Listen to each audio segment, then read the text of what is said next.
So when the Barbie movie came out, the movie was mostly known for its marketing or collaborations rather than the movie itself. And I think that's success in itself because people were so excited before the movie even came out. They were buying Barbie everything. Barbie did like an Airbnb like special house. I think there's like a couple of videos on that. I would stay in that. They did, I think, clothing collaborations. Yeah, anything Margot wore on like the press tour, I would wear. How many collaborations did Barbie have altogether? According to my research, the Barbie movie marketing team created over 100 brand collaborations. Is there like a record-breaking thing for this? Because I think movies are getting more insane with their marketing budgets. I mean, I personally love it. If you're going to put money into anything besides the actual movie, marketing, for sure. Yeah, and going back to our conversation on Smile 2, their marketing, although it wasn't the biggest grandiose thing, I think their marketing strategy was amazing to promote the movie. Oh yeah, I loved it. So I think you have marketing that either teeters on more the low budget that can still work because it's so creative, or you have one of these massive rollouts the way the Barbie movie did. Now, Wicked the movie, I want to say it's kind of following in those like footsteps. This is going to be huge. It's already huge. Having a name like Ariana Grande associated with the movie, or even like Cynthia, it's already such a big deal. And Jonathan Bailey. Oh, that's right. Because while he was like working for this movie, he was doing Bridgerton. He was doing that show with Matt Bomer. So like he was creating his own like solo buzz. Like his career has just jumped up. And now that he's going to be attached and actually in this Wicked movie, untouchable. And it's kind of crazy to me how busy he is, because he also made like a 2-second appearance in Heartstopper season 3 recently. Oh my god, stop. It was so cute. I love that show. It's more focused on mental health and their relationship. It's kind of like a maturing of the relationship instead of like that. Just cutesy puppy love. Cutesy puppy love. Yeah, it gets a little deeper and a little bit darker because they're really traveling into like the mental health issues of the main character. I think Heartstopper season 3 did a really cute marketing rollout for the new season. What did they do? Specifically, they created a limited time like podcast explaining like the characters this season, or like kind of reintroducing the actors that were in the show. Now that is something worth doing a podcast. I don't know if you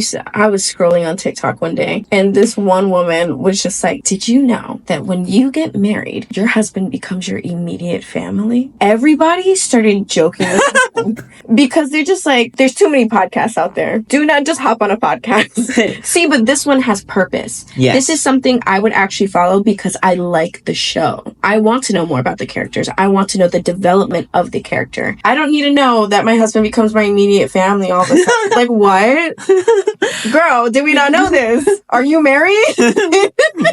It was such a smart marketing move for the season, just because not only do they get like a full episode on YouTube, but now they can cut it up into specific reels for social media, and it's just like an easier promotion. And money. Exactly. Heartstopper, yeah, I liked their marketing rollout for the season. It just kind of reminded me of a lot of shows, or I guess maybe nostalgia shows are using podcasts as their format. So for example, like Christy Carlson Romano and Annalisa Vanderpool, they like have a podcast that talks about like their Disney career and like what they've done in terms of their acting. Ned's Declassified also has a dedicated podcast. Oh, The Office. They actually started doing that before all of them. Yeah. So that's cool. So shout out to The Office for, I think it's called The Office Ladies. I know it's a Pam and Angela. I think podcasts are a great way to market something as long as you have a purpose behind it. I just want to make that clear.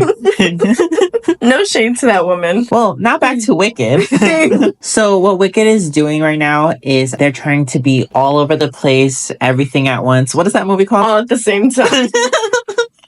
Everywhere, all at once. I think Wicked is maybe climbing toward that number of having over 100 collaborations in the way the Barbie movie did. According to my research, as of today, they have reached around 64 brand collaborations, and I'm sure it's climbing. And you know, Ariana being part of this movie, she was going to put Rem Beauty in there too. Oh yeah, Rem Beauty is already a part of it. We got Béis, Shay Mitchell. They are creating limited edition travel collection with Wicked theme designs. They have pink, green, and then black. They also partnered with Starbucks. This will launch on October 22nd. They're introducing 2 themed drinks, Alpha Buzz Green Elixir and Glinda's Pink Potion. That's interesting that they chose Starbucks because of all the backlash Starbucks has been getting. They also partnered with Target. They are launching over 150 movie-inspired products, including Stanley Quenchers in pink and green. Wow, not only Olivia Rodrigo, but now Wicked. Not surprised. They also partnered with H&M, releasing a 12-piece capsule collection. They also partnered with Forever 21, which is like H&M's sister. Cousin. Have you ever heard of Voluspa? Voluspa. It's a candle company, and they introduced a green and pink themed collection of candles and diffusers. They didn't want to work with Bath & Body Works. Champagne toes.